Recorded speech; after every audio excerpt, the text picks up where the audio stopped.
Que la paz del Señor, que sobrepasa todo entendimiento, nos alcance a todo el día de hoy.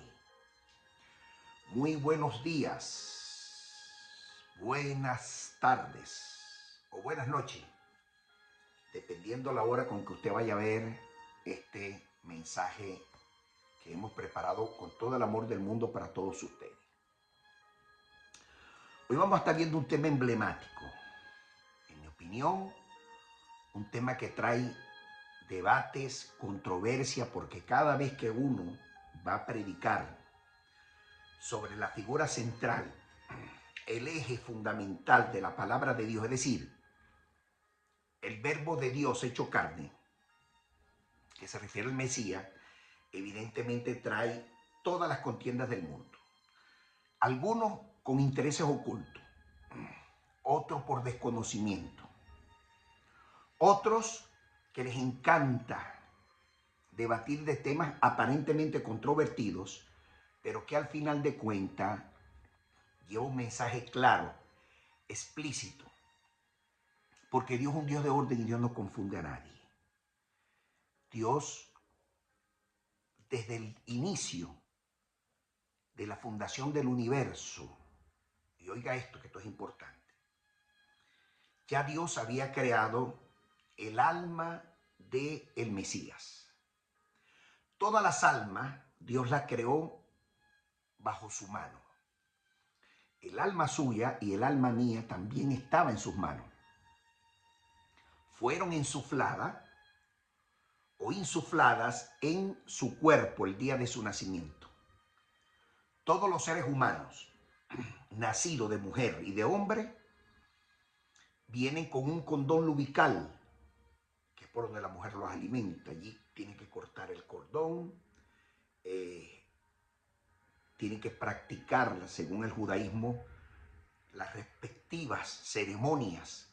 En el caso de Jesús, a los 8 días lo circuncidaron para cumplir la Torá, es decir, la ley que Moisés recibió de manos de Dios como pacto perpetuo. Eso no se acaba hasta que se ha instaurado el gobierno milenario del Mesías y empiece la nueva Jerusalén a funcionar según la promesa de Dios. Todos los seres humanos que venimos a esta tierra somos nacidos de mujer y hombre. Aquí no existe magia ni nada por el estilo. Y cuando dicen allí, yo me asombro a veces escuchar ministros que dicen que es para Dios imposible. Es lógico que para Dios no hay nada imposible. Pero Dios es un Dios de orden. Y Dios dio la orden desde el momento oportuno. Antes del diluvio y después del diluvio, Dios dio la orden que los hombres se reprodujeran a través del sexo y que sojuzgaran la tierra, es decir, gobernaran la tierra y llenaran toda la tierra. Por eso la Biblia habla de un linaje y habla de una genealogía que viene, como usted lo quiera ver, ascendente o descendente, de arriba para abajo. Todos hijos de hombres. Nadie viene nacido así de la nada, donde un tal espíritu tuvo una relación sexual con una mujer que no era casada, porque eso va en contra de los principios establecidos por Dios. Y eso ha dado pie, por la mala interpretación, a muchos enemigos de Dios que se levanten en contra de la figura del Mesías. Les puedo decir muchísimo en este debate terrible que hay, que se ha abierto por malas interpretaciones, sobre todo en el mundo occidental. Que Jesús era, su padre biológico era un tal Pantera, un soldado romano que tuvo relaciones sexuales con María y María salió embarazada producto de una infidelidad. Cuando la Torá misma lo prohíbe. La Torá prohíbe las relaciones sexuales extramatrimoniales y matrimoniales también, por supuesto. Si en ese caso hubiese sido así, que María hubiese salido de un tal espíritu embarazada antes de contraer nuncia, todo esto sería un fraude, un fraude. Y si no hubiese muerto Jesús en la cruz del Calvario, todo esto también sería un fraude. Nada tendríamos que hacer aquí. Estamos perdiendo el tiempo. Pero como todo está pegado estrictamente a la palabra de Dios, todo tiene lógica, todo tiene pertinencia, todo tiene necesidad y todo está pegado a las escrituras de forma sistemática, inequívoca e irrefutable. Es evidente que estamos en la presencia de una verdad indiscutible. Y hoy precisamente vamos a hablar de ese tema emblemático. El Jesús como Mesías. En su pueblo, Israel, el más rechazado, pero también el más aceptado. En el cristianismo no existe el problema con Jesús como Mesías. En el cristianismo lo hemos absorbido y estaba profetizado de esa manera cuando en la parábola del rico y Lázaro, que el rico, en este caso de la parábola, que es una comparación, Jesús está diciendo que el rico es el sumo sacerdote. En aquel tiempo era Caifás quien estaba, que vestía de lino y púrpura, corrompido completamente bajo la corrupción de la época por parte de los romanos, que gozaba de esplendidez y de mucho status quo. Y Lázaro representaba a el Mesías. Es decir, Lázaro representaba a aquel hombre que tenía lepra a las puertas de Roma. Y en ese juego de palabras, que es una comparación, es una parábola al fin, Jesús estaba enviando un mensaje encriptado al Sanedrín de la época. Entre otras razones porque el Sanedrín no aceptó las señales que Dios le estaba enviando a través de la figura de Jesús como Mesías. Y al no aceptar las señales, hablaba en parábolas para que ellos pudieran entender, pero aún así no pudieron. No pudieron entenderlo. Lo que en consecuencia, esta parábola representa al sumo sacerdocio y al leproso Mesías en la puerta de Roma para hacer un mensaje encriptado que por años, oiga bien, por años, bajo las profecías tácitas dadas no solamente por los rabinos, sino también por los profetas, el Mesías tenía que ser un leproso a la puerta de Roma. Hoy, en este mensaje extraordinario de Jesús como Mesías, el más rechazado versus el más aceptado, quiero compartir con ustedes desde el principio bíblico. Y cuando hablo, por supuesto, de que Jesús tendría que ser, o el Mesías, un leproso frente a las puertas de Roma, se refería a la muerte, que iba a quedar su cuerpo como un leproso lleno de llagas, es decir, por sus llagas fuimos sanados, por sus heridas, no era enfermedad per se. Eso lo habla Lucas 16:20, que lamentablemente con el devenir de los años le cambiaron tristemente, donde dice así, le voy a leer, dice así: había un mendigo llamado Lázaro, este se refiere a Jesús, Jesús mismo está dando la parábola, que estaba a la puerta de Roma. Ese es, en las Biblias antiguas, dice así, en las Biblias nuevas, que ha sido reformada, dice aquel. Reemplazaron Roma por aquel, lleno de llagas. Y allí empieza la parábola que Jesús está tratando de enviarle como códigos ocultos al Sanedrín, pero el Sanedrín aún así, con todas esas señales, producto de la corrupción que había, desecharon al Mesías, a excepción, dentro del Sanedrín, habían amigos del Mesías que lo aceptaron dentro del Sanedrín, pero fueron expulsados. Eso lo refiere la historia. Uno de ellos es José de Arimatea y el otro es uno de los grandes rabinos, que era, por supuesto, ocupaba el segundo lugar a bordo, ¿verdad? Llamado Nicodemo.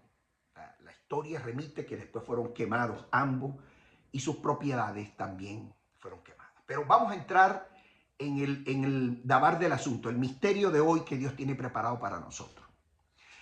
Yo quiero empezar desarrollando el tema, y es muy importante que se haga esto, que los evangelios, es decir, los masoretas, no eran unos periodistas que estaban allí viendo en vivo y en directo y a todo color, escribiendo todos los acontecimientos que estaban desarrollándose. No es así. Particularmente, el masoreta Juan, el libro de Juan, fue escrito, lamentablemente no quieren en el Vaticano hacerle la prueba del carbono 14, ignoro las razones, pero no quieren hacérsela para nosotros poder conocer cuántos años tiene los papiros. Pero se calcula, según los eruditos, que fue escrito de 90 a 95 años después de la resurrección del Mesías, de la muerte y resurrección. Lo que en consecuencia esto trae mucho debate. Ya por allí empiezan las cosas a no tener el sentido común de las investigaciones. Las cosas empiezan a pintar mal. Mas, sin embargo, es lo que tenemos. Y tenemos que estudiarla desde la profundidad de lo que tenemos. Hasta que Dios, como dice el Salmo 85, verso 11, de la tierra, a través de la arqueología, saque la verdad. Dice la Biblia ahí, Salmo 85, verso 11, la verdad brotará debajo de la tierra y la justicia mirará desde los cielos. En ese mismo orden no teníamos nada de evidencia científica hasta que en el año 1947 aparecieron los rollos del Qumran, que hoy están exhibidos públicamente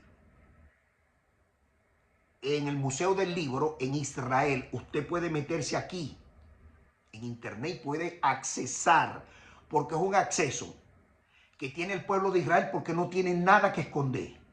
Al contrario, tiene mucho que mostrar, porque por años se ha dicho que la Biblia era mentira, que la Biblia era escrita por hombres, que eso era toda una manipulación, y resulta ser que hemos experimentado a través de la arqueología que esos libros son genuinos y originales y datan del tiempo de que Jesús estaba caminando entre nosotros y mucho más allá. A Dios le encanta confrontar la verdad con la verdad, para que no haya duda. Entonces usted y yo podemos meternos allí en el Museo del Libro. Pero ¿por qué no nos podemos meter en las bibliotecas del Vaticano? En el sótano del Vaticano, donde supuestamente descansan todas estas cartas. ¿Por qué no las sacan al público? ¿Por qué no permiten que nosotros, así como el Museo del Libro en Israel, nosotros podemos meternos en internet? ¿Por qué no las exhiben públicamente? ¿Por qué no abren en la plaza de San Pedro una biblioteca inmensa que tiene el espacio suficiente para que todos los turistas entren, especialmente los exégetas, para hacer exégesis a todos los libros del Nuevo Testamento, que no es nuevo ni es testamento, para nosotros poder concebir la verdad desde la Escritura? La Escritura de Dios no es privada. Muy importante esto. La Escritura de Dios es pública. No es de dominio particular de nadie, ni de la Iglesia Católica ni de Israel. Y esa es la razón por la cual Israel lo saca público, porque la palabra de Dios es de dominio público, no es de dominio privado. Y nadie tiene que estar pagando por eso. Eso es totalmente gratis porque Dios no le ha cobrado a nadie haberlo traído al mundo. Y el Mesías menos. El Mesías le dijo, yo todo lo que le he enseñado a ustedes a los 70, a todo lo que le he enseñado a ustedes lo he hecho gratis. Así que vayan y enseñen gratis, porque gratis se los he dado. Entonces, en este debate, increíble debate, que aunque usted no lo crea, a esta altura todavía se cobra por enseñar, pues vivimos en un mundo lleno de tinieblas. Gente con la mente cauterizada, que si no están en la iglesia y le pagan un sueldo, entonces no quieren enseñar. Déjeme decirle algo, tengo moral para decir lo que estoy diciendo. Nunca como ministro que he estado al frente de las iglesias, ni aún aquí en Estados Unidos, he percibido un centavo de dólar por enseñar la palabra. Lo hago de manera gratuita, como lo hago por aquí, que es el único medio donde tengo yo cómo enseñar. Porque apenas uno llega a una iglesia, entre comillas, de Jesucristo, pues inmediatamente te sacan un acta de compromiso. No te puedes salir de aquí. Dogmas que fueron eliminados, como por ejemplo la coma guanina. Dios Padre, Dios Hijo, Dios Espíritu Santo. Eso fue eliminado literalmente, particularmente de la Iglesia Católica, de donde vienen los evangélicos, pentecostés, aleluya, testigos de Jehová, adventistas del séptimo día, y parte de contar. Todos esos movimientos occidentales fueron desprendidos de la Iglesia Católica. Y antes que el ministro llegue allí, ya lleva un lavado de cerebro. Ya vienen con la concepción de que el Viejo Testamento es algo viejo, que no sirve, que está obsoleto, que no hay nada que investigar. Y que lo que sirve es el Nuevo Testamento. Porque lo que dijo Jesús eliminó lo que dice Dios. Que el Señor reprenda al diablo. Cuando el mismo Mesías dijo en su palabra, no he venido a eliminar la Torá, es decir, la ley. Todo lo contrario, he venido a cumplirla, como tienen que cumplirla todos los judíos, que son temerosos de Dios, evidentemente, porque en Israel también hay gente secular. Es importante saber esto. Y ese es el debate del siglo. Y yo quiero empezar por el libro de Juan, específicamente. Juan 1:11. Al parecer, los pastores en el mundo occidental no están leyendo la palabra. Están leyendo retazos, que es otra cosa. Pero cuando usted va a leer un libro, usted tiene que leerlo completo.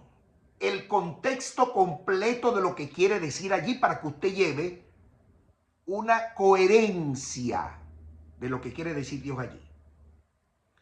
Y allí emite señales en Juan 1 que efectivamente el verbo se hizo carne. Es decir, la palabra de Dios se manifestó en un hombre. Y esa luz, dice Juan allí, que no era la luz, sino que fue una luz aprobada por Dios para que tuviera entre los hombres, que es un hombre, pero impregnado del conocimiento de la palabra de Dios. Es decir, del verbo de Dios, que era el Mesías. Y hemos malentendido terriblemente, y de esto me ha costado amistades con pastores de toda la vida, y cuando yo los confronto con la verdad, ellos prefieren dejarme de hablar, porque el compromiso que tienen con los dogmas de su iglesia están por encima del temor de Dios y de su palabra. Porque los dogmas dicen que es Padre, un Hijo y un Espíritu Santo. 3 dioses en uno solo ahí, y eso es un arroz con mango y que nadie sabe qué es eso. Pero la Biblia misma le dice que eso no es verdad. Pero ellos se empeñan porque si se salen de ese dogma, es decir, de esa acta de compromiso, entonces son despedidos y son echados fuera de la iglesia. Y como gozan de un sueldo, que no es malo hacerlo, si trabajan para la obra de Dios, solamente para la obra de Dios, y no hacen otra actividad secular, bueno, entonces ellos temen y siguen cayendo en el error dogmático, porque no solamente el problema está aquí en el cristianismo, sino allá en Israel también. Por eso dice el Mesías que la raíz de todos los males es el apego al dinero. Tremendo esto. En Juan, en el capítulo 1, verso 11, dice, y de allí me voy a sujetar de esta palabra, me voy a agarrar de esta palabra, porque aquí es donde está la mala intención, y han agarrado este versículo para darle con el látigo al Mesías hasta que lo revienten, porque eso es lo que hacen. Son unos romanos con el látigo, con el flagium, y allí se agarran y le empiezan a dar al Mesías de Israel y al pueblo de Israel porque son antisemíticos. Oiga eso. Son antijudíos.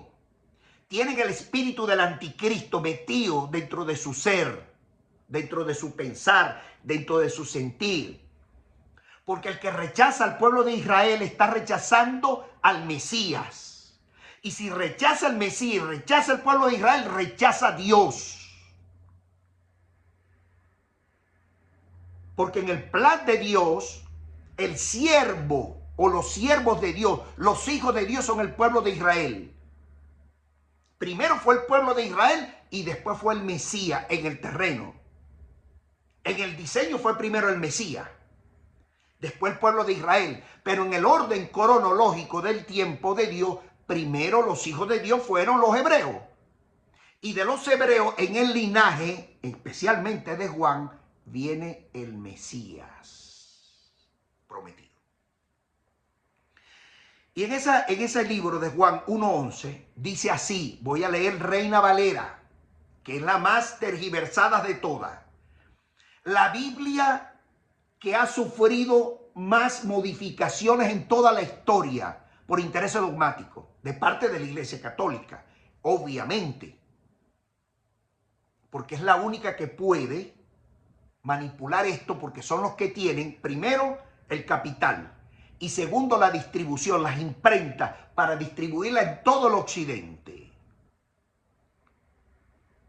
Una iglesia local no tiene capacidad económica para mandar a imprimir Biblia.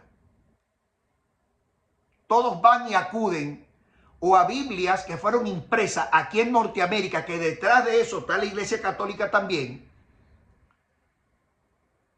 de pastores atrevidos que empiezan a hacer exégesis cuando la Biblia misma dice que los únicos que pueden interpretar la palabra de Dios son los ajimines judíos. Bueno, pues y se ponen a hacer exégesis de eso. Comentario de John McKay, John Quahey, y parte de contar. Biblia comentada de fulano de tal. Errática completamente, porque yo las he revisado todas. Bendito sea el Eterno. Tergiversan la palabra terriblemente como está tergiversada esta que está aquí. Juan 1:11 dice, a lo suyo vino y a lo suyo no lo recibieron. Cuando leen literal, porque no están leyendo el capítulo completo, pues se les viene a la cabeza. Y como lo repiten tanto, una mentira repetida 100 veces, se transforma en verdad. Eso lo dicen los hijos del diablo. Entonces ellos creen que esto es verdad porque no investigan. Como se lo escucharon a sus pastores, que sus pastores se lo escucharon a sus pastores y sus pastores a sus pastores. Y entonces cuando vienes a ver, viene de la Iglesia Católica, entonces, ¿qué más puedes esperar de eso? A lo suyo vino y a lo suyo no lo recibieron. Entonces relacionan que este es el pueblo de Israel que rechazó a Dios. Porque ellos dicen que Jesús es Dios. Que el pueblo judío rechazó a Jesús y mató a Dios. Hubo aquí un homicidio contra Dios. Y está totalmente errático, fuera de lugar esto. Porque Dios no lo puede matar nadie, porque Dios es un espíritu. Nadie le ha visto la cara a Dios. Le vimos la cara al Mesías. Bueno, se lo vieron aquellos que estaban junto con él en aquel tiempo. Pues yo no se la he visto. Pero a Dios nadie le ha visto la cara. El que le ve la cara a Dios muere. Pero el Mesías sí estuvo entre nosotros. Por eso es que le preguntaron, Señor, ¿cómo veremos a Dios? Y le dijo, no me habéis visto, porque si me ves a mí, ve al Padre. Se refería de una manera alegórica que la carne, la palabra de Dios hecha carne, estaba manifestada en él. Y cuando dijo a los suyos vino y a los suyos no lo recibieron, se está refiriendo al Sanedrín de la época, que era el único que tenía la autoridad para aceptar al Mesías como el Mesías de Israel. Nadie que se proclame Mesías pasa sin que en el Sanedrín de hoy en día también, porque existe, los tribunales judíos, existen sesiones especiales donde todos los rabinos se reúnen, oran al Señor y proclaman una condición especial. Por ejemplo, en años pasados, y eso lo puede investigar usted en internet, el presidente de los Estados Unidos, hoy en día, llamado Donald Trump, fue invitado a una sesión especial de rabinos y todos lo ungieron. Todos los que estaban allí, todo el rabinato que estaba allí, ungieron a Donald Trump como el defensor de Israel, como el Ciro de Israel. De hecho, hay monedas de eso en Israel circulando. El Ciro de Israel. Lo ungieron como tal, el defensor de Israel. Y es totalmente bíblico. Pero eso no se podía hacer si no pasaba antes por el rabinato. Y aquí también aplica del mismo sentido, en la época de Jesús. Era el rabinato que tenía que aceptar a Jesús como Mesías. Y el pueblo se iba a abocar a reconocer a Jesús como el Mesías. Pero intereses ajenos a la voluntad de Dios, en desobediencia a Dios, Caifás, que era el que estaba presidiendo el rabinato en aquella época en el Sanedrín, rechazó a Jesús como el Mesías. Hubieron dentro del Sanedrín oposición, fuertes oposiciones, entre ellos, como le dije, ¿verdad? Nicodemo y José de Arimatea, que pertenecían como fariseos en el orden establecido primero y segundo y tercer puesto dentro del Sanedrín. Lamentablemente no sabemos otros más que se hayan manifestado en contra. Pero sí sabemos a través del Talmud que ellos fueron despedidos. Es decir, fueron excluidos del rabinato. A eso es lo que se refiere cuando dijo a los suyos vino y los suyos no lo recibieron. El tribunal rabínico no aceptó al Mesías. Cuando dice la palabra verdadera, allí el trasfondo, según el judaísmo, dice a los de su mismo oficio vino y los de su mismo oficio no le recibieron. En ese contexto hebreo es que tenemos que entenderlo. Igualmente aplica para Pablo, el apóstol Pablo. Cuando el apóstol Pablo recibe a Sila y a su mujer Priscila, eran del mismo oficio, eran rabinos. Por eso es que se iban a las sinagogas a predicar la palabra. Léalo. De manera que cuando dice a los de su propio oficio se refiere al rabinato. A los suyos vino y a los suyos no lo recibieron. Y dice el 12, el versículo 12, que la gente no lo lee, es evidente, porque les encanta agarrar un versículo de aquí, otro versículo de allá, otro versículo de allá, y a la final termina eso, espaguetis con frijoles. Una cosa ahí loca.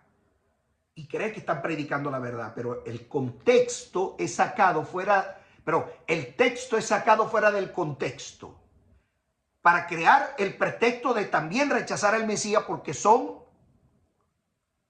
unos romanos flagelando el cuerpo del Mesías, que es el cuerpo del Mesías, somos todos, inclusive el pueblo de Israel. El 12 dice allí, mas todo lo que le recibieron o le aceptaron, a los que creyeron en la autoridad del Mesías, se le dio el derecho de ser llamados hijos de Dios. Y en el contexto histórico de aquella época representaba el sacerdocio, los jueces del lugar. Es decir, los apóstoles asumieron ese rol, porque al rechazar al Mesías y ellos admitirlo, evidentemente se volvieron jueces. De hecho, son los mismos 12 que junto con los que van a legislar al pueblo de Israel, es decir, las 12 tribus, más los 12 apóstoles, conforman, oiga bien, conforman los ancianos que están en la presencia del Dios eterno, junto a los 4 seres vivientes. Apocalipsis capítulo 4, puede leerlo allí. Y es evidente que cuando no respetan a Dios, menos van a respetar al Mesías. De hecho, si usted no lo sabía, el primero que planifica, es el autor intelectual de la muerte del Mesías, es Caifás. Y allí la razón del por qué el Lucas 16:20 hace de forma magistral el Mesías aquella extraordinaria comparación o parábola, y le estaba diciendo a él, es decir, a Caifás, que vestía de esplendidez y vestía con ropas sumamente, y vivía una riqueza. Y él asimismo, el Mesías, se describió como Lázaro,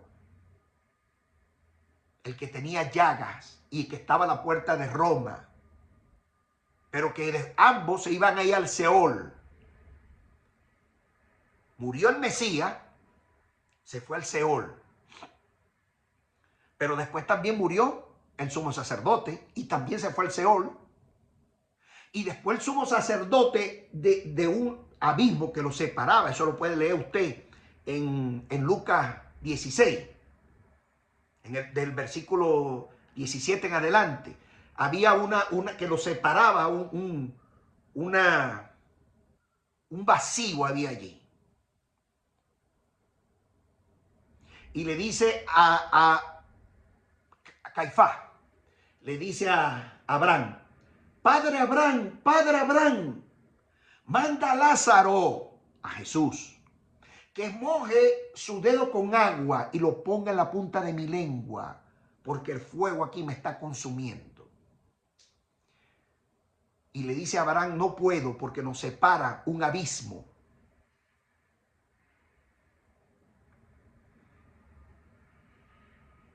Lázaro sufrió mucho allá, porque el que sufrió fue el Mesías terriblemente, Isaías 53, usted lo puede leer allí.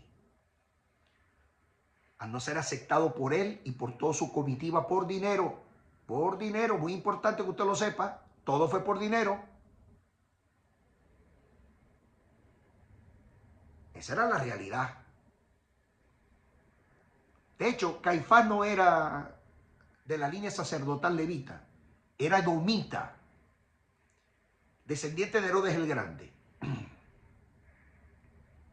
junto con su suegro Anás, porque los edomitas vivían muy cerca de ahí, y los que sobornaron fueron los edomitas, y los que traicionaron a Jesús, en su gran mayoría en el Sanedrín, eran los saduceos, que eran en su gran parte edomitas también.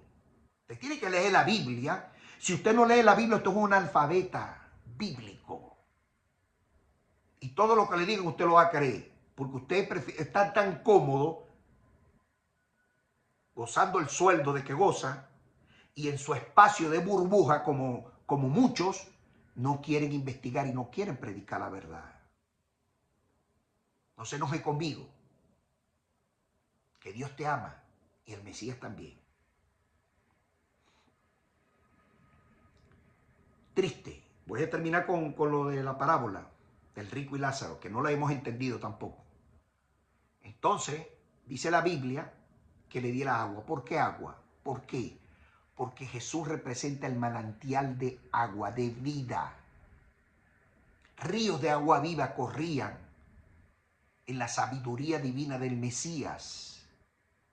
Eso es una parábola, esos son códigos escondidos, intrínsecos en el misterio de la palabra de Dios, en el dabar de Dios, que muchos no llegan a descifrar porque no quieren predicar la verdad y Dios los pone ciegos. Y termina Abraham diciendo, un abismo nos separa. Pero Señor, manda a que alguien resucite entre los muertos, porque había un debate terrible, que si la resurrección era o no era bíblica. Ese era el debate infértil, por demás, en el Sanedrín. Que uno de ellos resucite entre los muertos, mis hermanos van a creer, se refería al Sanedrín per se. Y dice Abraham de manera majestuosa, bueno, ahí está Moisés y los profetas, que le crean, porque era lo que se predicaba en esa época, no había Nuevo Testamento. Abra los ojos, por favor. No te anotes en la cadena de los neófitos. El cristianismo surgió 430 años después de la resurrección del Mesías. En el concilio de Constantinopla. Allí donde surge el cristianismo como hoy lo conocemos. Y la Iglesia Católica es la madre del cristianismo, la gran ramera, porque se desprenden todas las ramas occidentales. Bendito sea el Eterno. Oiga, Dios juzgue mis palabras. En el trono blanco daré cuenta de todo lo que estoy hablando aquí. Bendito sea Dios. ¿Y qué pasó al final de todo esto? De todo esto que le estoy contando, de la parábola. Pues el Mesías resucitó entre los muertos. Dios el tercer día resucitó al Mesías. Y aún así no creen en el Mesías. Muchos en el Sanedrín judío todavía persisten en la idea de que Jesús no es el Mesías. Y enemigos tiene para tirar para el techo, para arriba. Para tirar hacia arriba, hacia el cielo. Cada día se levantan más recalcitrantes, ignorantes de la Biblia que están aquí en YouTube. Yo estoy nuevo aquí en este espacio, pero yo los escucho. Que viene sobre todo de la corte ortodoxa, dirigido desde el Sanedrín ortodoxo, porque no hacen nada sin que ellos le den permiso. Son unos neófitos. Y atacan al Mesías de manera depravada y constante. Ojalá Dios permita que tengan un encuentro con el Mesías. Le quiero leer lo que dice el Salmo 118, 26. Mire lo que dice.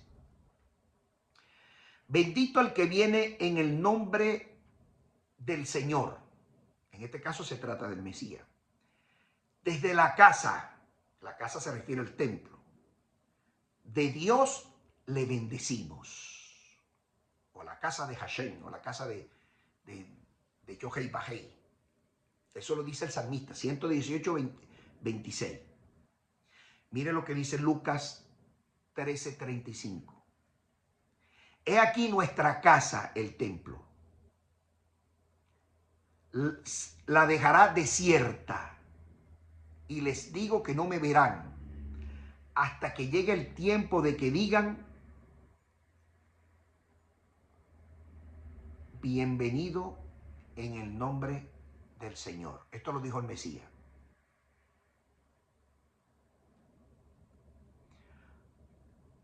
Babu Jabá Beshen Elohim. En el buen griego. Pero en el buen hebreo quise decir. Está escrito en hebreo. Babu Jabá Beshen Elohim. Y no beberán más hasta que diga: bendito el que viene en el nombre del Señor. Eso lo dijo el Mesías. Jerusalén, Jerusalén, cómo quise reunirte, que tuvieras debajo de mi sala como la gallina que guarda y cubra los pollitos, pero no quisiste. Si el Sanedrín lo hubiese aceptado, el pueblo dirigido por los que tenían la autoridad de matar gente, oiga eso, aunque estaba suprimida por los romanos, pero el tribunal judío de esa época tenía la autoridad de condenar, de sacar, de mover, de legislar sobre el pueblo de Israel y hacer cualquier otra cosa que estuviera dentro de su competencia, con excepción de la muerte. Pero no lo quisieron aceptar, insisto, por dinero. Por dinero. Mire lo que dice Zacarías 13:6. Y le preguntarán al Mesías, ¿qué heridas son estas que llevas en tus manos? Y el Mesías respondió, con estas heridas fui herido en mi casa, es decir, en Israel, en el templo,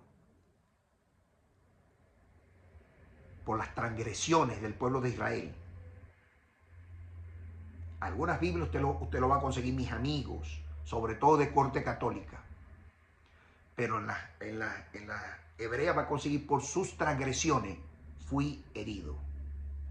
Eso lo está diciendo obviamente Zacarías 13:6. Yo quiero leerle un Midrash que hace comentario de esto, cómo lo interpretan los hajimines, los sabios. Dicen, ¿qué heridas son estas que tienes en tus manos? El Midrash Rabá sobre Zacarías 13:6 dice, estas heridas son las que recibió el Mesías por el bien de Israel. Oiga bien lo que dice, estas heridas que recibió el Mesías era por el bien de Israel. Como dice, él fue herido por nuestras transgresiones. Isaías 53, verso 5. Que con el devenir de los años han cambiado el Nuevo Testamento y ese es otro problema, que en su momento lo vamos a confrontar. Que todos aquellos que han tratado de confundir al pueblo, al mundo, de que el Mesías no es el Mesías, que se ha hecho enemigo del Mesías, le dará cuenta a Dios, porque todos los enemigos del Mesías estarán vencidos debajo de los pies del Mesías. Y el Mesías le entregará el trono a Dios para que Dios sea todo en todo. Eso lo dice Pablo en 1 Corintios. Otro Midrash, el Midrash Tejilín sobre el Salmo 22:1 dice de la siguiente manera, ponga cuidado.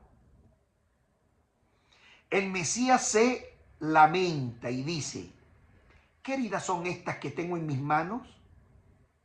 Estas heridas son por las que recibí por el bien de Israel. Tratando de traducirlo del hebreo al español, sería la palabra, estas heridas las recibí por el bien de Israel. Está en total sintonía con Isaías 53:5. En total sintonía. En palabras más y palabras menos, Zacarías 13:6, ¿verdad?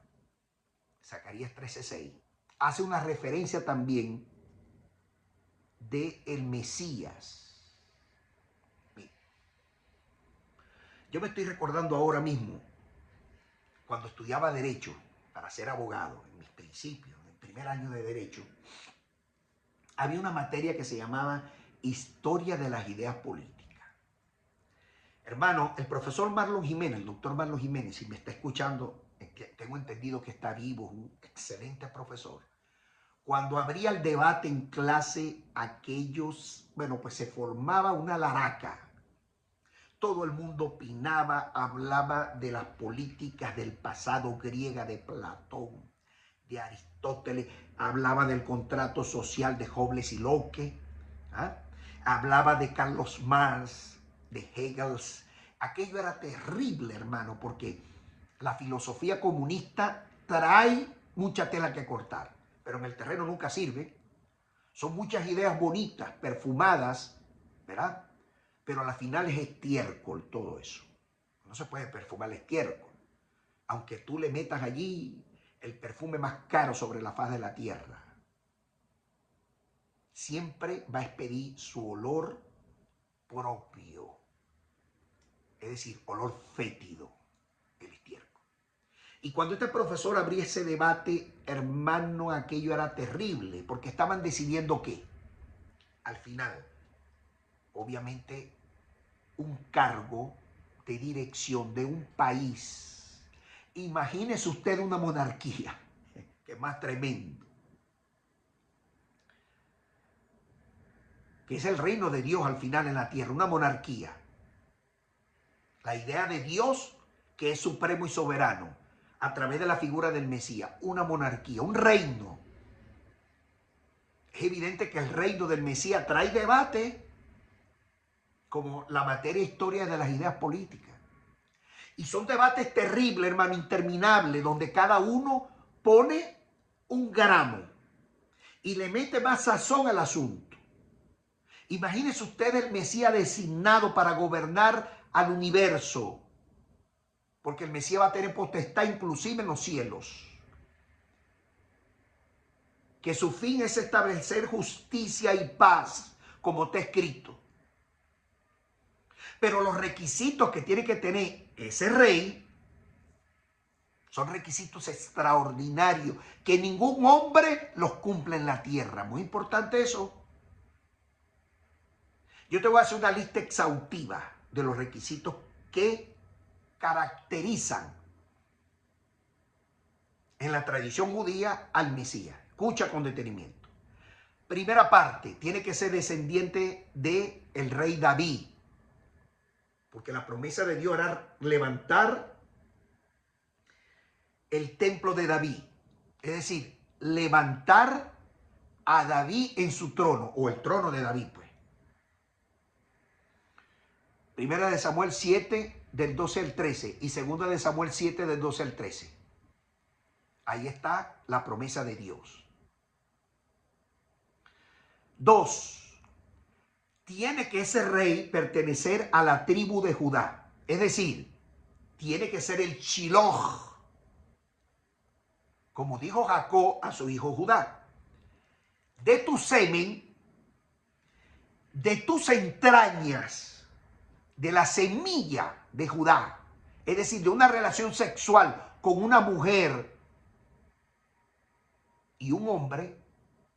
De allí, de esa genealogía, va a salir el Shiloh, el Mesías. Te puedes leerlo en Génesis 49, 10. Nadie va a llegar a nacer por magia, porque a alguien se le ocurrió, porque Dios no va a violar sus propios principios. Dios es un Dios de orden. Lamentablemente no leemos. Número 3, tiene que ser descendiente de la línea real de David a través de Salomón. A través de Salomón. Está en Crónicas 22, del 9 al 10. Tiene que leer.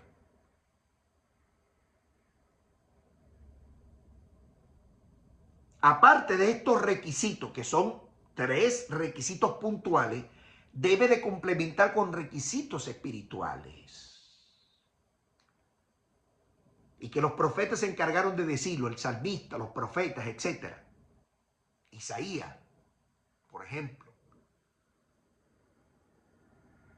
Rectitud y justicia. Tenía que ser recto en todo. Es decir, ese elemento tenía que estar implícito. La Torá dentro de su comportamiento. Tenía que caminar, actuar, comportarse de acuerdo a los principios establecidos en la Torá. Por eso es que Pedro, el apóstol Pedro, decía, no había en él pecado, no había en él transgresiones, porque estaba estrictamente apegado a la Torá. En el caso del Mesías, de Jesús. Isaías 11, 4 y 5. Tenía que tener una sabiduría y un conocimiento de la Torá súper, mega ultra sabiduría y conocimiento. Isaías 11, 2 y 3. Jesús reunía todas esas condiciones, sin lugar a dudas. Jesús se caracterizó por suprimir todos los cercos de protección que habían levantado los rabinos antes de él y después de él. Y todavía hoy es referencia obligatoria de cómo suprimía de manera ejemplar, por un conocimiento tremendo de la Torá, los cercos de protección. Por ejemplo, en Éxodo 20 hay 14 mandamientos literales, sin contar lo de los profetas, que son muchos. Y decía el Mesías, mire, cumpliendo estos dos, cumplen. No solamente con los de Éxodo 20, sino también con todos los profetas. Ama a Dios con toda tu mente, con todo tu corazón y con todo tu ser, y al prójimo como a ti mismo. Cumpliendo estos dos, cumples todo. Eso es sabiduría. Eso es una inteligencia suprema que solamente Dios la puede dar. Y ese era el requisito, o uno de los requisitos del Mesías, según Isaías 11, 2, 3, que habla precisamente de la sabiduría y del conocimiento que tenía que tener este hombre. Jesús la cumplía. Poder y autoridad. El Mesías tenía tanta autoridad y tanto poder que sus obras, cuando hablo de obra, hablo literalmente de las obras que están establecidas en los cercos de protección. No las obras que piensa el mundo occidental. Son los cercos de protección. A eso me estoy refiriendo. A permisar y prohibir. Que llamamos nosotros en el mundo occidental erráticamente, lo llamamos atar y desatar y pensamos que son demonios. Y son permisos y restricciones para cumplir con los 613 mandamientos que están establecidos en la ley de Moisés. El Mesías era ejemplar en eso. Por eso es que él decía, sigan mis normas, que no son gravosas, son muy ligeras, porque suprimía todos los cercos de protección y lo llevaba a un lenguaje tan sencillo que un niño de 4 años podía entenderlo y aplicarlo. Oiga eso. Tenía poder porque venía del cielo, manifestadas en señales extraordinarias. Tanto así que el enemigo del Mesías, el principal enemigo, Caifás, llegó a decirle a los del tribunal, a los del Sanedrín, si estos romanos ven todas las señales que ha hecho este hombre y todos los milagros, nos quitan a nosotros de aquí, del Sanedrín, nos botan, nos despiden y lo ponen a él y se nos va a acabar el negocio. Así hay muchos pastores también que tienen un negocio con esto. Pero no importa. Cada quien dará cuenta. Si usted no tiene problema, no se preocupe, no es con usted. Pero el que está robando, yo conozco muchos ladrones en este medio. Muchísimos los conozco.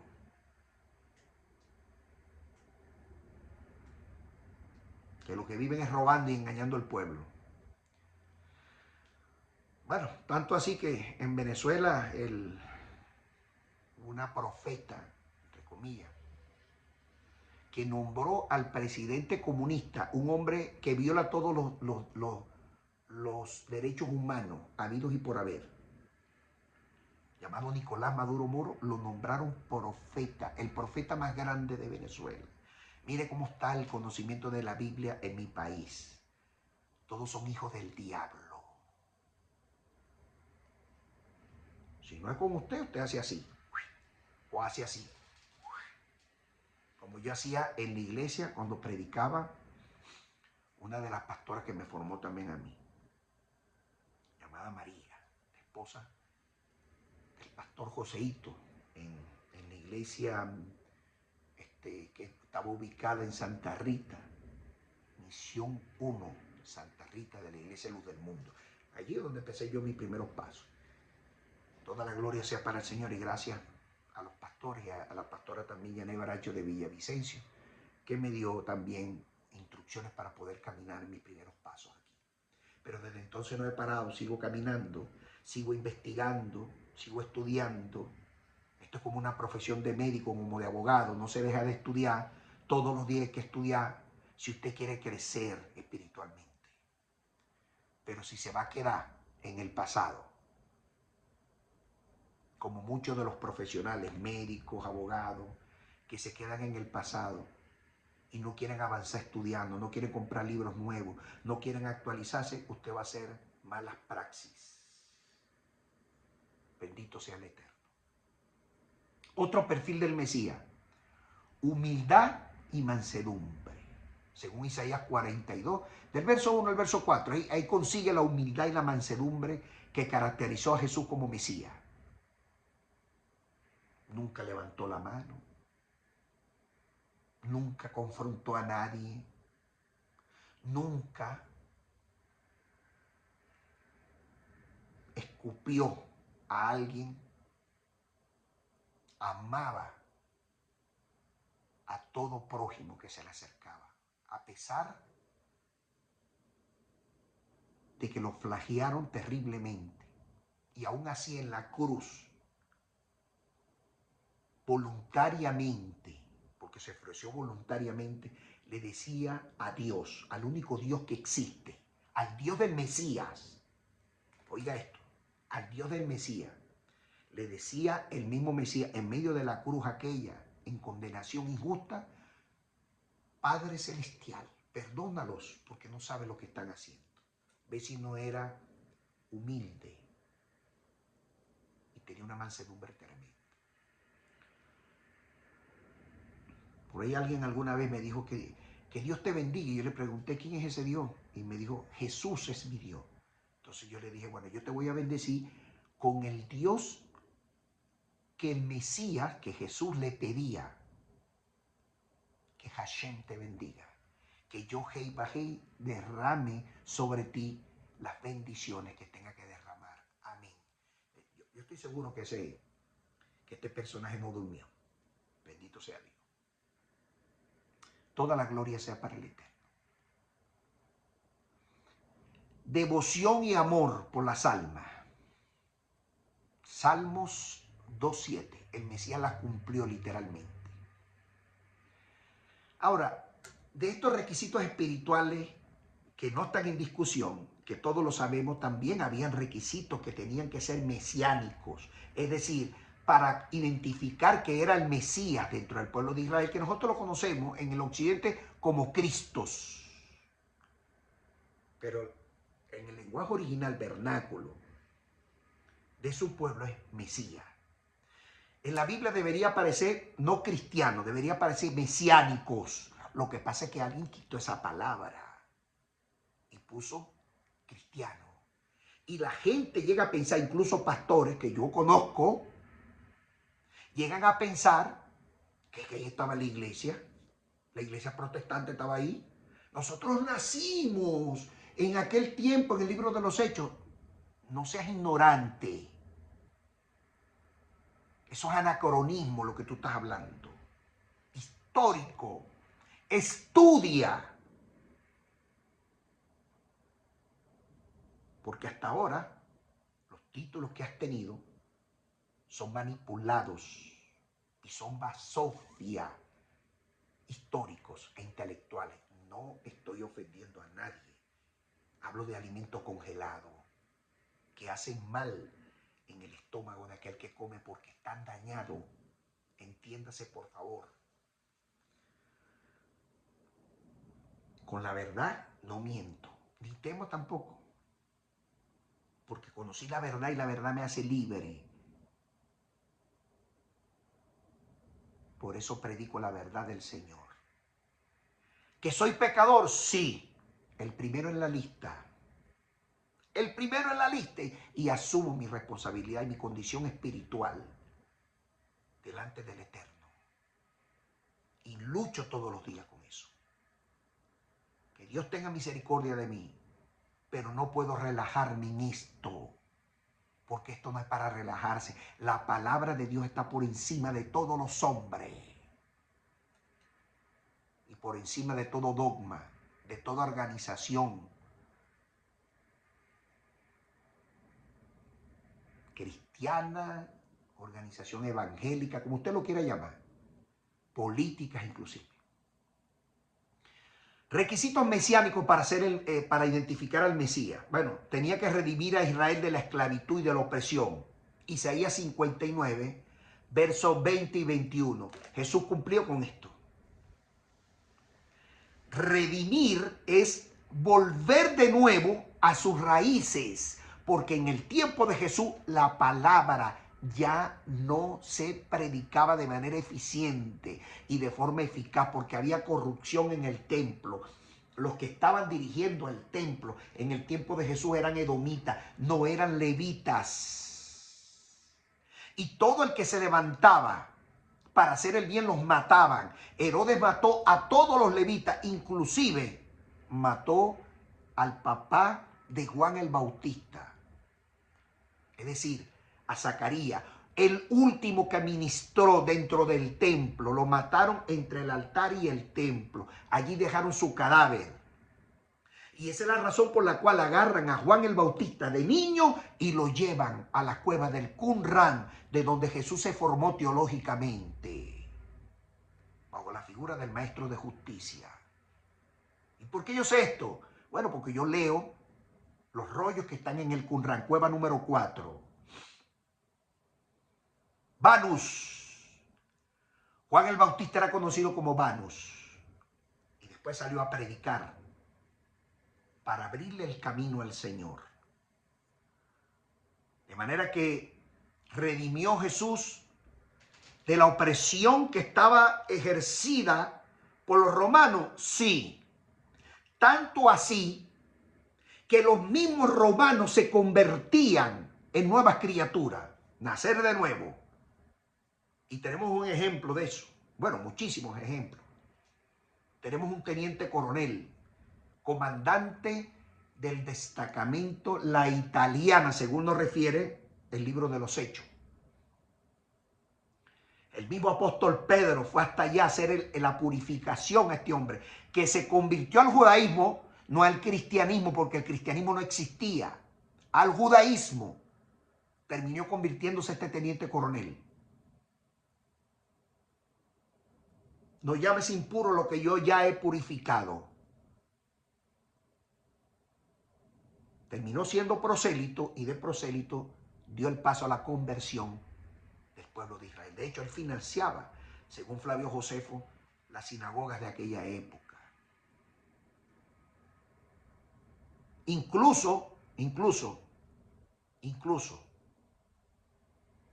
aquel hombre que estuvo al frente, que lo defendió de manera terrible para que no lo crucificaran, porque el Sanedrín estaba empeñado en la crucifixión de él y buscó, y como hizo, consiguió 7 veces. Trató de defender al Mesías.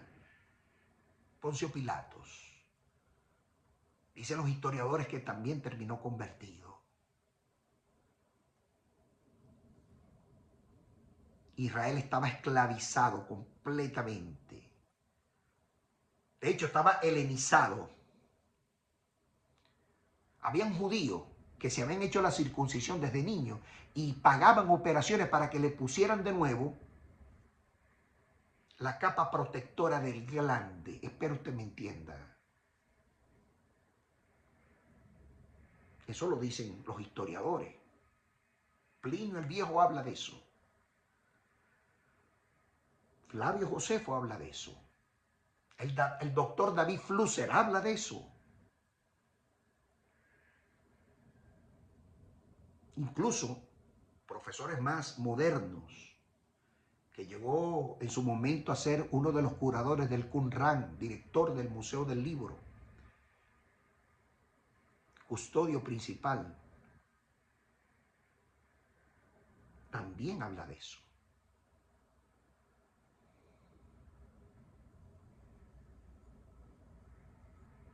Mas, sin embargo, el Mesías, con su mensaje contundente, mire, avivó las llamas, tanto así que las naciones que estaban alrededor venían de forma masiva a escuchar los mensajes del Mesías y decían, este sí habla con autoridad, no como los saduceos o como los fariseos. ¿De dónde este tiene tanta sabiduría? Cuando escuchaban a Jesús el Mesías. Establecer otro requisito. El reino de Dios en la tierra. Isaías 2, versículo 2 al 4, habla de establecer el reino en la tierra.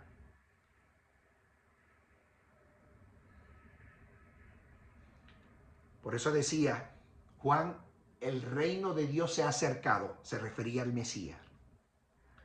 El Mesías en todo su discurso siempre hablaba del reino de Dios está entre vosotros. Los judíos sabían de lo que estaba hablando. Esto es una promesa muy antigua que viene del Génesis 49:10, el Shiloh, que representa al Mesías. Traer paz y armonía entre las naciones y los pueblos. De eso se caracterizó Jesús tremendamente. Todas las naciones que venían, porque el Mesías no salió de Jerusalén, pues se le recibía con amor. Y se le hablaba de Dios. El Mesías cumplió, literalmente, estoy hablando de Jesús, literalmente cumplió con eso, según nos refiere las cartas apostólicas y los masoretas, que llamamos en el occidente, mal interpretado, Nuevo Testamento. Restaurar la gloria de Dios en Israel. Isaías 60, del 1 al 3. La gloria de Dios estaba perdida. El Mesías la avivó. Le metió un avivamiento tan tremendo a aquello que la gente empezó a buscar de Dios desesperadamente. Tanto así que hubieron conversiones masivas. Aún después de su resurrección entre los muertos, se convertía medio mundo. Inclusive, uno de los emperadores de la época, llamado Claudius, Titus Claudius, tuvo que empezar a sacar gente de su entorno y dictó un edicto donde expulsó a todos los rabinos y todos los judíos de Ponto, Italia, los expulsó. De ahí donde salió Pablo y salió Silas y salieron toda esa gente, porque le tenían miedo a las conversiones. Mira si Dios a través del Mesías no pudo el Mesías restaurar a Israel. Tremendo. Todos los que estaban, los judíos, que se habían ido de Jerusalén, que estaban exiliados y vivían en otras naciones aledañas a Roma, especialmente Israel, vivían en Roma, vivían otros en Tesanolicense, otros vivían, etcétera, etcétera, se venían masivamente a escuchar al Mesías. En días de fiesta de Israel llegaban todos esos judíos, los exiliados llegaban y se reunían. Por eso es que usted ve que la Biblia decía habían 10,000 sin contar mujeres y hombres, habían 50,000 porque eran los que venían de otras naciones a escuchar los discursos del Mesías. Es decir, reunió a todos los exiliados en Israel, en Jerusalén. Isaías 11, versos 11 y 12 respectivamente. Otros requisitos tan importantes como esto, según los profetas, tenía que nacer en Belén. Belgel hoy está en las manos de los enemigos de Israel, pero en ese tiempo Israel tenía todo ese contexto. Miqueas 5:2. Imposible que ahorita nazca el Mesías allí. Otro requisito más, enano cabezón, para ti, enemigo de Jesús. que te hiciste rabino solamente para meterle el dedo en la llaga al Mesías que estaba puesto a la puerta de Roma por tu bien, que todavía sigue dándole palo. Tú eres un romano con el flagio en la mano, otro más que ataca al Mesías. Tenía que ser, o sea, había que tener un precursor, predecedido por alguien que le abriera el camino. Un profeta con una credibilidad terrible, Vanus, es decir, Juan el Bautista, el precursor que le tenía que abrir las puertas al Mesías, a anunciarlo. Ese era el Elías que tenía que venir. Isaías 40, del 3 al 5. La gente esperaba a Elías como tal, pero era Juan el Bautista porque estaba hablando del dabar de Dios, de los misterios de Dios que tampoco lo entendieron la gente del Sanedrín. El Mesías tenía que tener señales y maravillas. Resucitó muerto. Bueno, Dios lo resucitaba, Dios lo apoyaba en todo esto. Dios permitió que resucitara muerto, que sanara enfermo, leproso, hombre ciego, mujeres que estaban estériles, se esterilizaban. Mira, aquello era tremendo. Donde llegaba el Mesías, Dios los respaldaba tremendamente. Por eso es que oró y le dijo a Dios, le dijo, Señor, para que ellos crean. No por mí, porque yo sé que tú oyes mis oraciones, pero para que ellos crean. Levanta a Lázaro entre los muertos. Y Lázaro, después de 4 días que estaba hediondo el cuerpo, Dios puso la promesa del cuerpo nuevo y resucitó entre los muertos. Oiga eso, pues. Que tenía que ser rechazado por el Sanedrín, también estaba en la promesa. Isaías 53, verso 3. Sufrir y morir por el pueblo de Israel, Isaías 53, del 4 al 6. Bendito sea Dios. No es fácil esto. Muy importante, yo quiero aclarar esto. El Mesías no muere en la cruz por nuestros pecados, porque eso está prohibido. La Biblia misma lo dice y el Mesías no iba ahí en contra. Cada quien muere por su pecado. El Mesías estaba muriendo en la cruz del Calvario para Dios demostrarle al mundo que la resurrección entre los muertos es posible. La resurrección eterna, porque ya había hecho resurrecciones, pero la gente moría de nuevo. Pero la resurrección eterna, que es el único resucitado entre los muertos, es el Mesías. No hay otro más. Hasta el día de hoy que les hablo.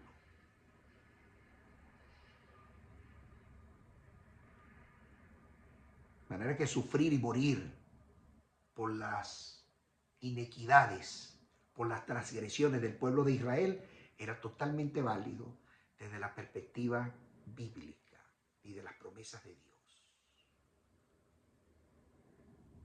Por eso es que dice, Jerusalén, no me quisiste. Y yo te quería tener aquí protegido. Pero era necesario la promesa. Vamos con las características personales. Esto está bueno. Me encanta esta enseñanza. Me está gustando muchísimo. Yo también me estoy edificando. Vamos con las características personales del Mesías. Tenía que ser un hombre de dolor y sufrido por causa de las transgresiones de Israel. Isaías 53:3. No fue fácil para el Mesías. Tenía que ser un hombre de adoración continua y, por supuesto, con un apego extraordinario a todo lo concerniente de la Torá. Tenía que estar apegado completamente a eso. Es decir, el Mesías tenía que comportarse como está escrito en la Torá. Nada que estuviera fuera de la Torá podía permitirse. Y él lo cumplió. Salmo 2:7. Tenía que ser el líder del pueblo de Israel, como guía espiritual de su pueblo, lo cumplió el Mesías. Porque hasta el mismo Sanedrín reconocía su liderazgo. Isaías 11:10. Tremendo. Tenía que ser un juez justo y recto delante de los hombres. Por eso es que juzgaba con rectitud las cosas que el pueblo de Israel estaba haciendo. Isaías 11:4-5. Se ganó el respeto de todos los reyes y gobernantes de Israel de la época. Isaías 9:6-7. Mire, estos requisitos son exhaustivos. Exhaustivos. Que las interpretaciones de las diferentes tradiciones, pero de las tradiciones hebreas, en su comprensión pueden variar por los requisitos mesiánicos, como por ejemplo, Maimónides, que 1000 años después que nació Jesús ha interpretado erróneamente, 1000 años después del nacimiento de Jesús y la resurrección de Jesús, ha interpretado erróneamente el perfil mesiánico. Ese es otro rollo.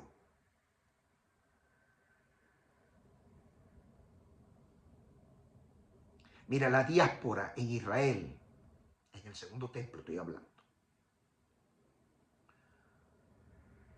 no era fácil. Mas, sin embargo, Jesús aglutinó a todas estas personas en el templo. Le voy a contar las religiones que estaban... a ver, ¿cómo puedo yo cuadrar esto? Vamos a hablar de los países, que en esa época eran pueblos, evidentemente, no eran países como hoy lo conocemos. Pero eran pueblos que estaban cerca de Jerusalén. Pueblos que eran de otras lenguas. Cuando la Biblia habla de lengua, habla de idioma, no de saca Rambo la bazuca. Eso no es bíblico. Ok. Y de esas comunidades o de esos países, podemos decirle así hoy, venían a Israel para entrar al templo, evidentemente, incluso del África. Por ejemplo, mira los que estaban. Según la Biblia, voy a hablar según la Biblia. Galilea. Esto es una región que estaba al norte de Judea. De hecho, Jesús pasó por ahí muchas veces. Galilea. Galilea de los gentiles, le decían incluso en la Biblia. Samaria. Esto quedaba al oeste de Judea. Allí habitaban los samaritanos. Ahí donde está la mujer samaritana también que habla el Señor. Los idumeos, enemigos terribles de Israel, de la descendencia de Jacob, perdón, de Saúl. Esaú se ligó con la hija de Ismael y nacieron los idumeos. Y esto está en la región al sur de Judea. De ahí donde era el sumo sacerdote Caifás y Anás. Terrible. Bueno, y también Herodes el Grande y toda esa gente. Herodes Antipas, toda esa gente era de ahí, idumeos, enemigos de Dios. Perea, eso estaba hacia la región del río Jordán. Muchos judíos de la diáspora vivieron allí. Sin contar los peregrinos que venían de otras regiones, del Imperio Romano, por supuesto, que eran de la diáspora judía, que se extendía por todo el Mediterráneo. Judíos que vivían por allí, que empezaron a escuchar de este Mesías, de este hombre que era un hombre extraordinario del Señor. Nosotros vamos también. Ahora, en este navar del asunto te voy a decir cuántos rabinos conocidos, famosos, jajimines, maestros han rechazado a Jesús. De su mismo pueblo de Israel, voy a hablarte de gente nueva en estos tiempos. Bueno, relativamente nueva. En el pasado sabemos que muchos del Sanedrín los rechazaron. Pero vamos a ver de el siglo I después del Mesías. Te voy a presentar algunos, según el Talmud. Rabino Gamaliel, en el Talmud, Shabbat 116a, se menciona que el rabino Gamaliel rechazó a Jesús como el Mesías. Y es cierto, pues la Biblia lo recoge. Este era uno de los maestros de Pablo, argumentando que no cumplió las condiciones establecidas en la Torá para ser el Mesías. O sea que lo que le leí yo, para ellos no fue suficiente. El rabino Jonathan Ben Zakkai, yo he leído todos estos rabinos, los he leído a todos, tienen una enseñanza extraordinaria. Eso no significa que se va a descalificar su enseñanza. Simplemente no creyeron en el Mesías. O por intereses, o por temor de que fueran expulsados de Israel. Pues eso es otra cosa. El que cree en el Mesías es expulsado inmediatamente y le quitan la dieta que reciben por parte del pueblo de Israel. Es decir, le quitan el sueldo, que para eso estudiaron. El rabino Jonathan Ben Zakkai, ese fue en el siglo I después de Cristo. En el Talmud Bajarok 17b, menciona al rabino Jonathan Ben Zakkai que rechazó a Jesús como Mesías, argumentando que no fue descendiente de la casa de David. Fíjense qué tamaño de irresponsabilidad. El rabino Akiva, en el siglo II después del Mesías, en el Talmud Yoma 39b, mire lo que dice. Se menciona que este rabino rechazó a Jesús como Mesías, argumentando que no cumplió con las condiciones establecidas en la Torá para ser considerado como Mesías. El rabino Mier, siglo II después de Cristo, en el Sanedrín 43a, dice, se menciona al rabino Mier que rechazó a Jesús como Mesías, argumentando que, entre otras cosas, era falso profeta. Rabino Maimónides, el que le hablé yo, el Rambán, así conocido, siglo XII después de Cristo, en su obra Misné Torah, que yo la he leído de paso. Maimónides rechaza a Jesús como el Mesías, argumentando de que no cumplió con las condiciones establecidas en la Torá para ser considerado como Mesías. Yo quiero ser enfático en esto. Mire, el hecho de que estos rabinos rechazaran a Jesús como Mesías, no lo rechazaban como persona. Porque eso está prohibido en la Torá. Un paisano de ellos. Lo rechazaban como Mesías, no como persona. Es importante. Es muy importante. A lo mejor por intereses ocultos o porque no querían exponerse, etc. Vaya usted a saber. Pero no que le tenían odio, porque está prohibido en el judaísmo odiar a otro judío. Ama al prójimo como a ti mismo. Lo rechazaron como Mesías. Es muy importante. No se vaya usted llena de odio contra estos rabinos. Porque en contraposición de estos rabinos que lo rechazaron, te voy a nombrar algunas citas de algunos rabinos que sí aceptaban a Jesús. Famosos también como esto. Tengo la lista. Primero, Rabino Jacob Edén. Nació en 1697, murió en 1776. Mira lo que dice este rabino. Qué bonito es Dios.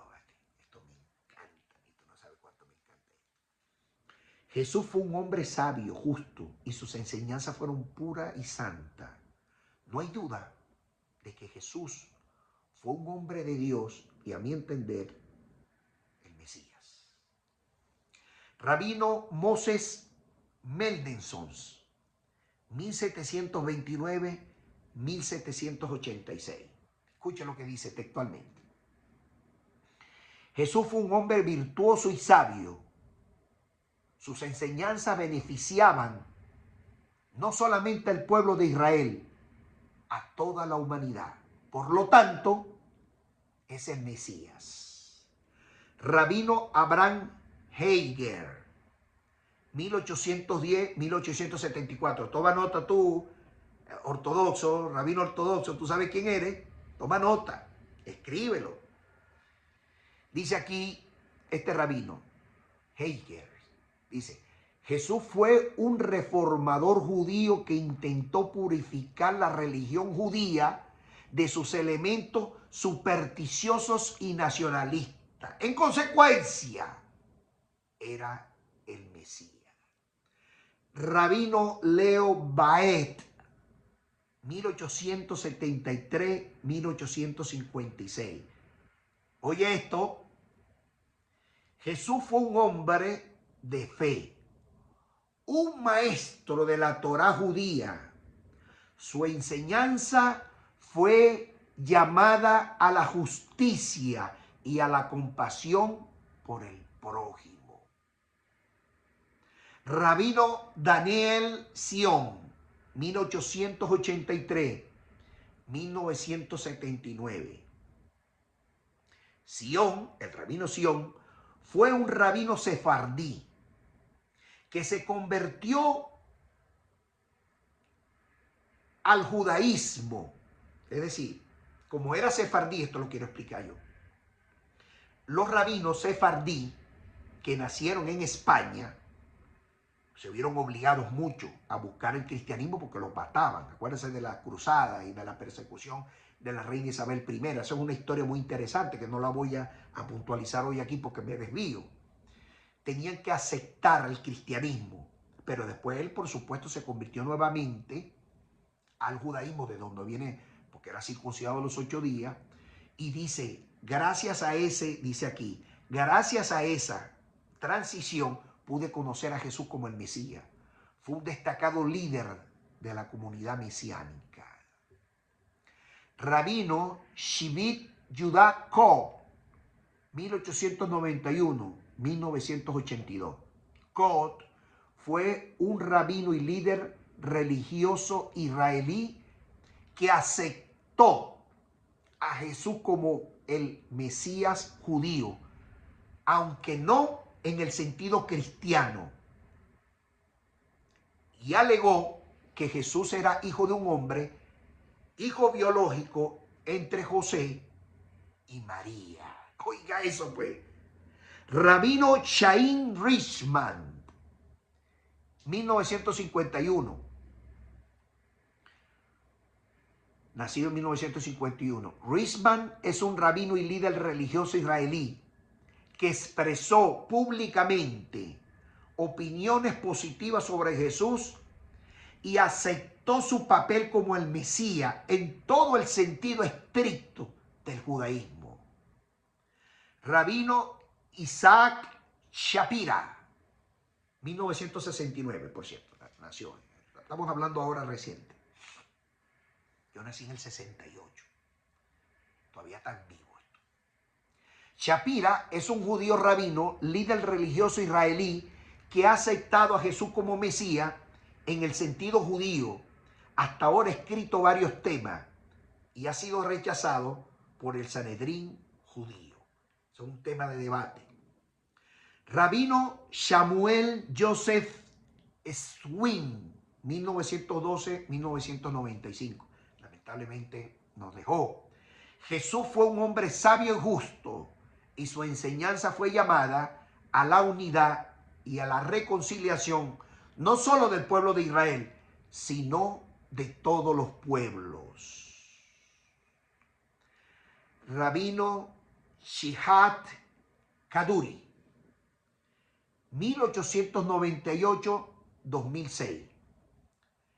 Un destacado rabino cabalista hebreo, rabino de rabinos.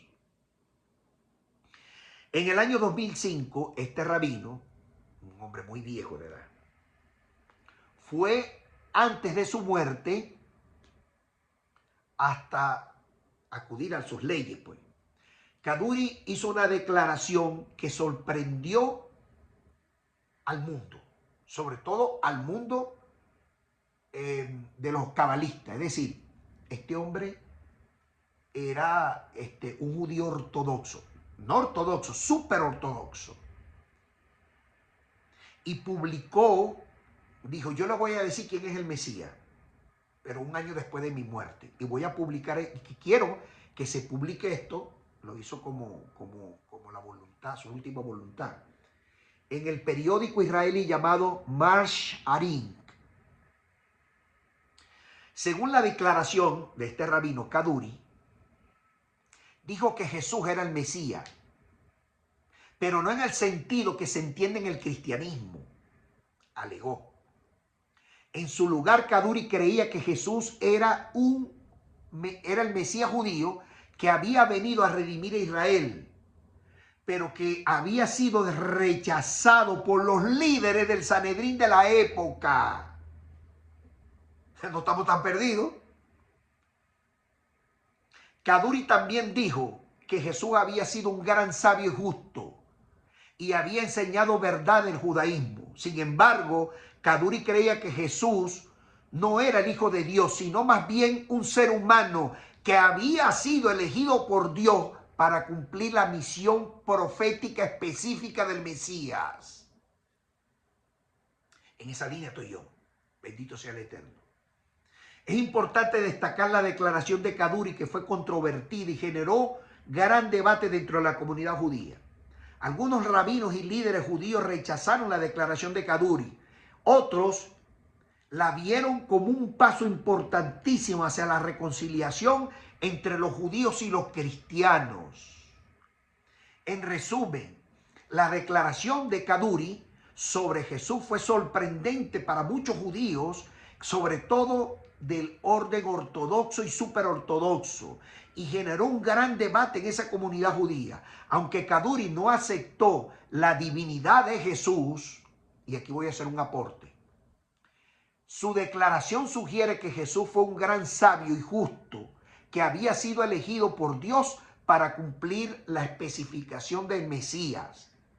Ojo, muy importante esto. Cuando Kaduri dice que no era divino. Cuando dice divinidad se está refiriendo a Dios, Kaduri.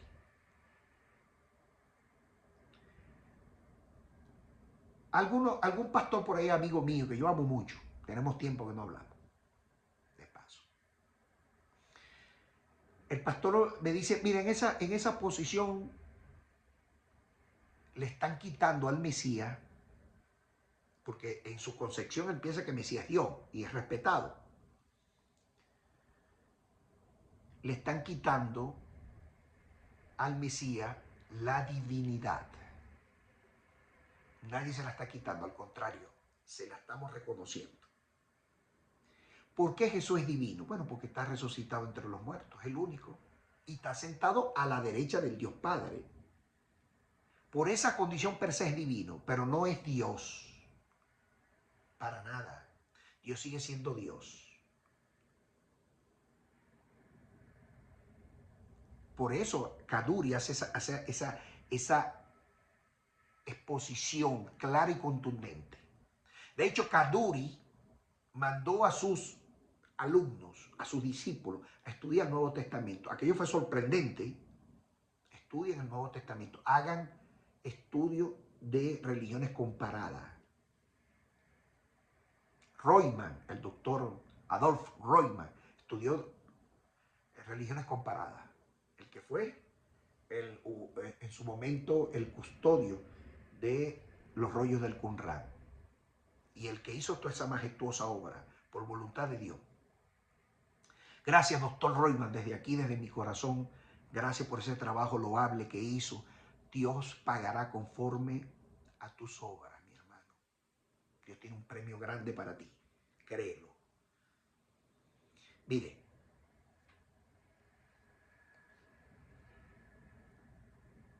La divinidad de Jesús es un tema de debate tremendo.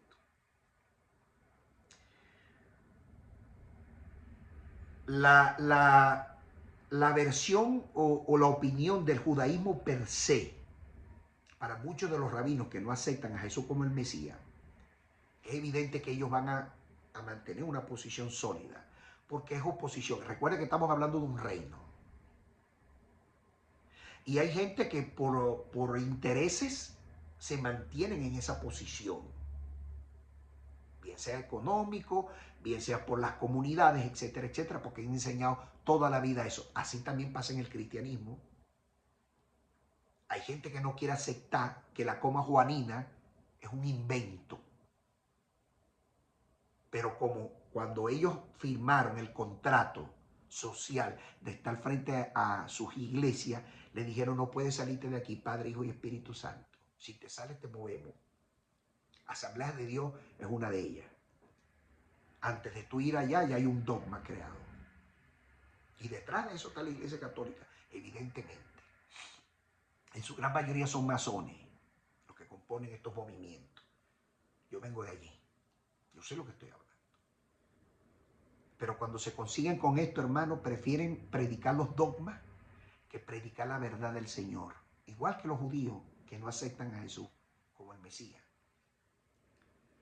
Algunos rabinos, a pesar que han encontrado enseñanza en la figura de Jesús para seguir predicando en su sinagoga, no lo aceptan.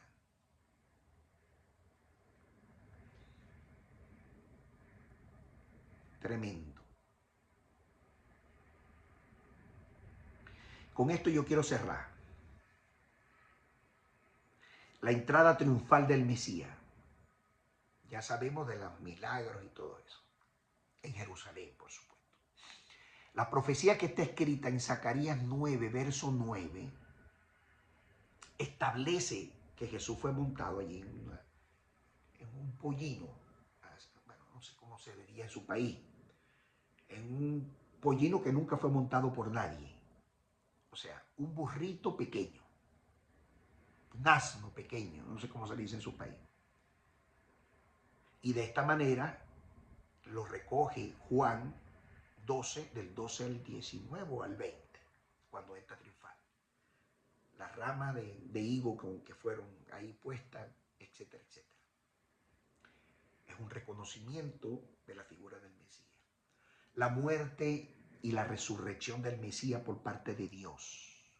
Isaías 53 establece eso, que el Mesías iba a sufrir, iba a morir por las transgresiones, no solamente del pueblo de Israel, sino que a través de su muerte íbamos nosotros, los no judíos, a ser meritorios también, según lo dice el apóstol Pablo en Efesios capítulo 3, verso 6, que nosotros, el dabar de que Dios le reveló a Pablo, le dijo: hay aquí un misterio, que el pueblo no judío, es decir, los gentiles, iban a entrar a formar parte del cuerpo de Israel a través de la figura del Mesías. No como avenadizo, es decir, a ver, avenadizo es,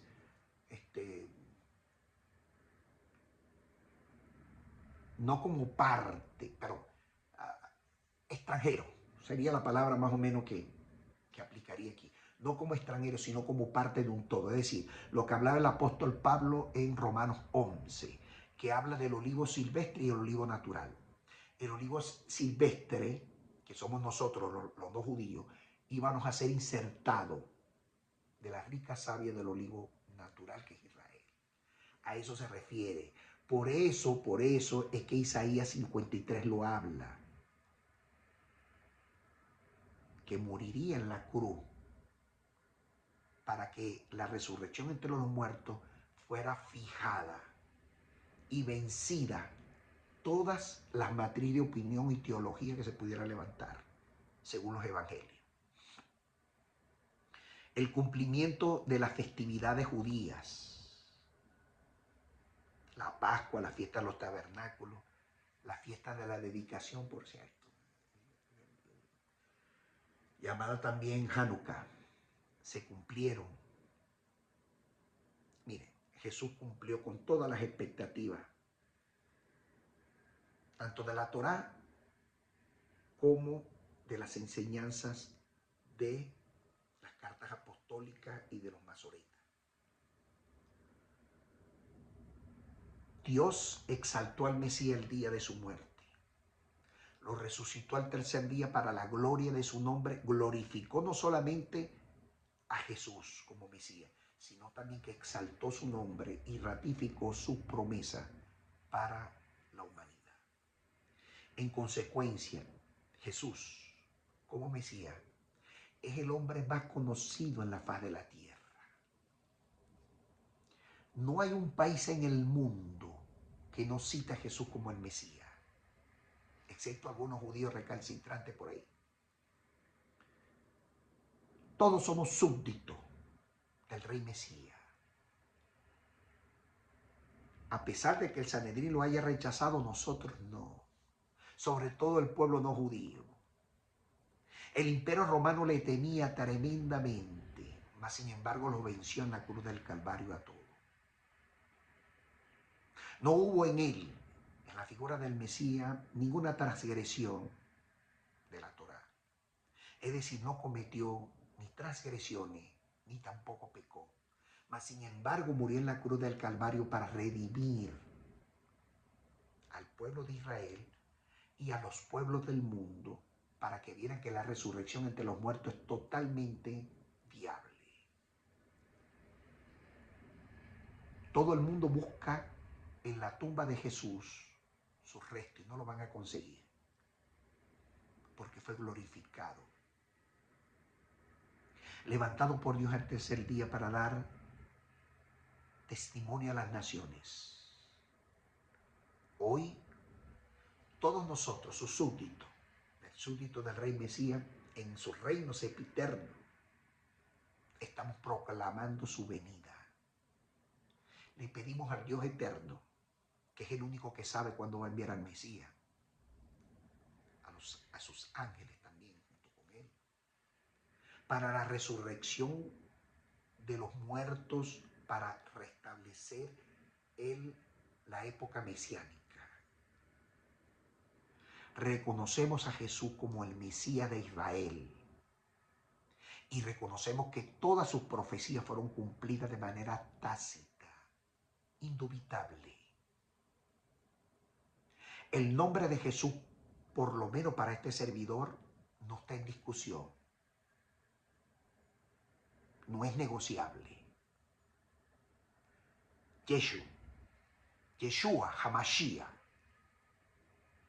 seguirá siendo el Mesías eterno mientras yo respire en este mundo. Hashem seguirá siendo mi Dios. Pero digo como el apóstol Pablo, y como dice Deuteronomio capítulo 6, verso 4, un solo Dios. Hashem uno es. Como dijo el Mesías, Dios es uno, no hay más dioses. Como dijo Pablo, Jesús, el intermediario entre Dios y los hombres. Un solo Mesías, un solo Dios. No existen tres dioses. Gracias al Mesías vamos a ser resucitados porque la promesa se materializó. Que la paz de Dios, que sobrepasa todo entendimiento, nos alcance a todos el día de hoy. He puesto una verdad en tus manos. Tú verás si la predicas, la sostienes y la enseñas. Paz a vosotros.